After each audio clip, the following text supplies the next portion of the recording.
Angie Dickinson truly hated him more than anyone. Angie Dickinson was born Angeline Brown on September 30, 1931 in Combe, North Dakota. Growing up in a small town during the Great Depression, Angie's early life was shaped by humble beginnings and strong family values. She was the daughter of Frederica and Leonore Brown, who instilled in her a deep sense of discipline, resilience, and ambition. Her family later moved to California, where she was exposed to a more glamorous world that would one day shape her destiny. After graduating from Immaculate Heart College in Los Angeles, she briefly worked as a secretary while nurturing dreams of acting. Her remarkable beauty combined with her sharp intelligence and determination caught the attention of talent scouts, setting her on a path toward Hollywood stardom. Dickinson's acting career began in the 1950s, a golden era of Hollywood when television was emerging as a powerful medium. She started with small roles in westerns and anthology series, gradually building her reputation as a dependable and charismatic actress. Her breakthrough came in 1956 when she won a beauty contest which gave her exposure in Hollywood. Soon after, she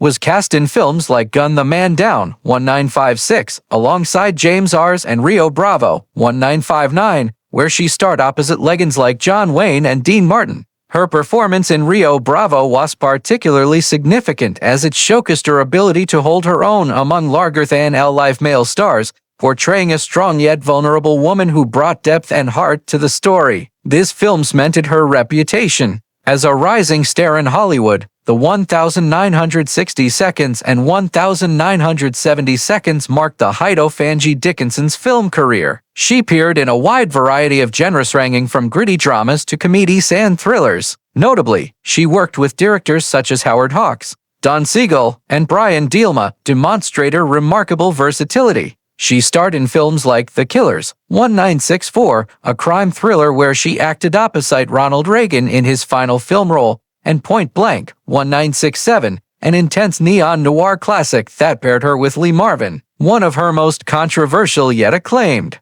roles came in Dressed to Kill, 1980, directed by Brian De Palma, where she portrayed a woman entangled in a web of danger and psychological intrigue. Her willingness to take risks and portray complex-haired women helped pave the way for future actresses in Hollywood to embrace bolder and more challenging roles. Despite her successful film career, Angie Dickinson became a household name through television. In 1974, she took on the groundbreaking role of Sergeant Suzanne Pepper Anderson in the NBC crime drama Policewoman. This role was revolutionary at the time as Dickinson became one of the first women to lead a major network drama series in a profession usually dominated by men. As Pepper Anderson, she portrayed a strong, intelligent, and compassionate policewoman, earning critical acclaim and breaking barriers for women on television. Her performance won her a Golden Globe Award and multiple Emmy nominations, and the show ran successfully for 4 seasons, inspiring countless women to pursue careers in law enforcement and shaping cultural perceptions of women in authority roles. Angie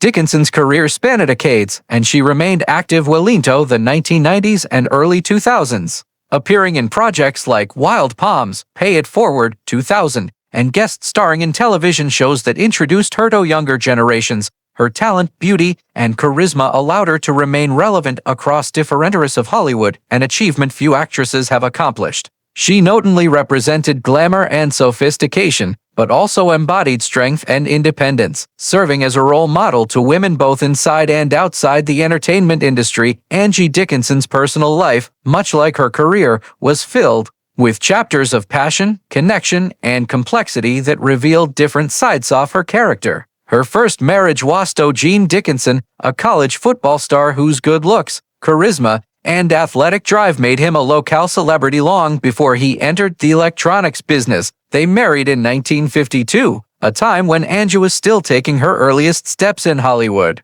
The union, on the surface, seemed to carry all the promise of a perfect mid-century American couple. She, a young woman on the verge of stardom, and he, an ambitious man building his own career. Yet by 1956, only 4 years after their vows, the couple had separated. The marriage officially lasted until 1960, but its unraveling years earlier hinted at the strain of Angie's rising career, her growing independence, and the challenges that often arose when one partner was thrust into the Hollywood spotlight, while the other pursued a quieter, more conventional business path. Despite the separation, Angie chose to keep his last name Dickinson, and it would ultimately become not only her professional name, but also a permanent part of her identity. A decision that suggests both cultural expectations of the time and her sense of continuity even as she was moving forward in her own right. During her marriage to Gene Dickinson, Angie formed an important friendship with economist John Kenneth Galbraith and his wife Catherine. The Galbraiths were among the most influential intellectual couples of the era, and their relationship with Angie provided her with an entirely different world than Hollywood, a world of political discourse, cultural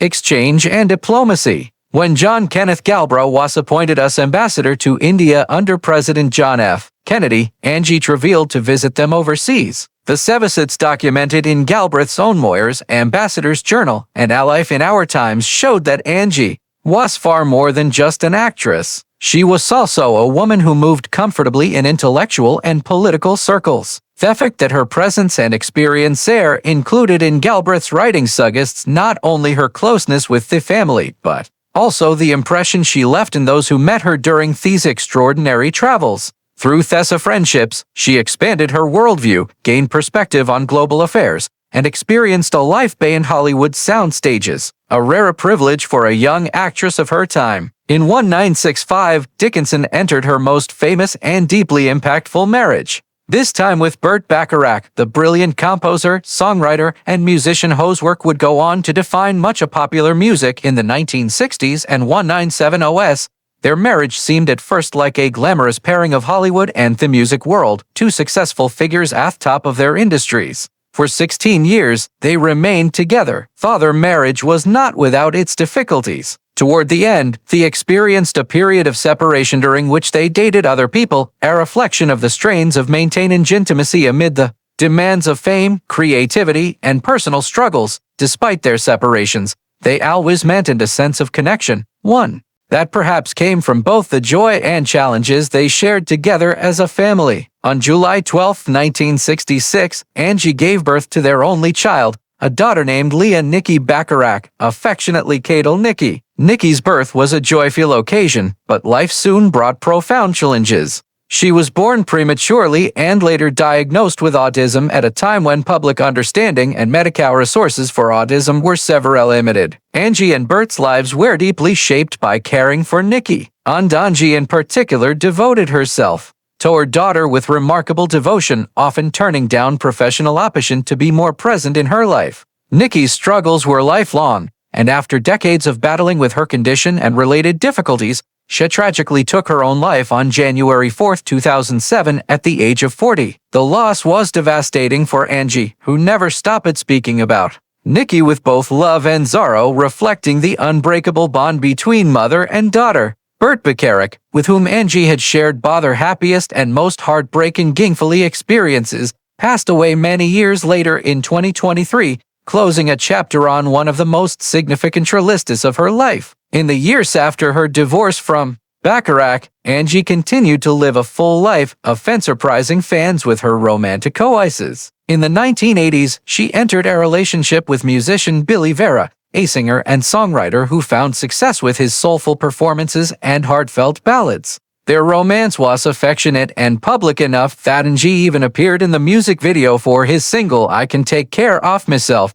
This playful collaboration revealed another side of her, a willingness to step into new worlds, embrace her partner's work, and show a lighter, more modern sensibility as music videos were becoming a dominant form of pop culture. Her connection with Vera was part of her post-Hollywood golden age life, in which explored love outside of marriage and beyond the expectations of her earlier years. During the 1990s, Dickinson's love life again made headlines when she dated Larry King, the iconic radio and television interviewer. King, known for his curiosity and his ability to connect with virtually anyone who sat across from him, found a partner in Angie, who was not only glamorous but also intelligent and engaging. The relationship lasted several years and was marked by mutual respect and companionship. While it did not lead to marriage, it became another notable chapter in Angie's life, showing that she continued to attract men of prominence and that she valued connections with people whose lives were as dynamic as her own. When it came to Hollywood,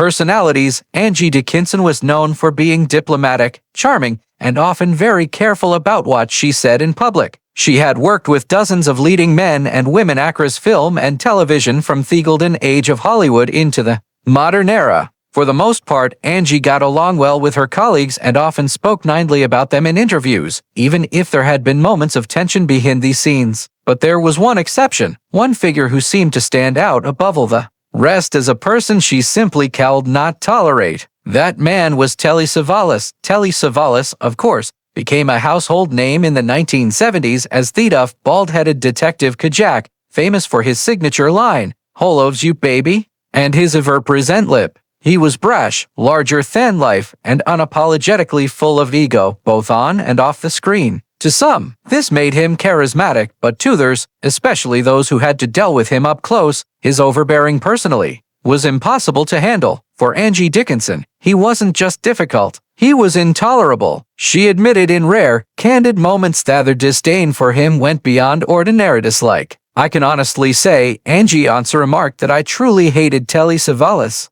more than anyone else I ever worked with in Hollywood." This was a shocking confession from a woman who usually kept her criticisms private. Feud it revealed just how deeply Savalas had gotten under her skin. Angie explained that while many actors had their quirks, their egos, or even their rude moments, Telly was something entirely different. He was arrogant to the point of cruelty, she continued. He had this way of making everyone on set feel small, as if he was king and we were just there to bow down to him. I couldn't stand it. I couldn't stand him. Part of the animosity came from the way Savalas carried himself in professional stings. According to Angie, had demanded constant attention, dismissed contributions of others, and carried an air of superiority that poisoned the working atmosphere. Telly thought he was untouchable, she said. He walked around like he owned the world. And if you weren't willing to stroke his ego, then you were his enemy. Well, I wasn't going to stroke his ego, and that made me his target. From that moment on, we were at war. What made Angie's hatred even more profound was that it wasn't based on a single bad incident or a misunderstanding. It wasn't one argument or one clash of personalities. It was a sustained ongoing tension. Angie revealed that she dreaded any time she had to share a set, an interview, or even a casual gathering with Savalas. She knew the interaction would inevitably leave her feeling drained and furious. He had this way of smirking, she recalled bitterly, as if he was lying at you, even when he wasn't saying anything. It was condescending. It was ugly, and it was constant. Every time I looked at him, I thought, this is a man I will never like, never respect, never forgive for the way he treated people. While Dickinson was never one to stir up public feuds, she made it clear that her feelings about Savalas were not some minor irritation. They ran deep and they lasted throughout her life. She could be gracious and forgiving with many of her peers, but when it came to Telly, her words carried a finality that left no room for reconciliation. "I've said before that I don't hold grudges," she admitted, "but with Telly, I make an exception. I hated him then, and I never stopped hating him. Some people earn your respect. Some people earn your love." Telly Savalas earned my hatred. For Angie Dickinson, who had worked with legends and giants of the industry, that statement carried enormous weight. To single out one man among all the powerful personalities she had encountered as the one she truly hated more than anyone speaks volume as it the impression Telly Savalas left in her. It was not just a clash of stars. It was a deep-seated resentment that never faded even decades later.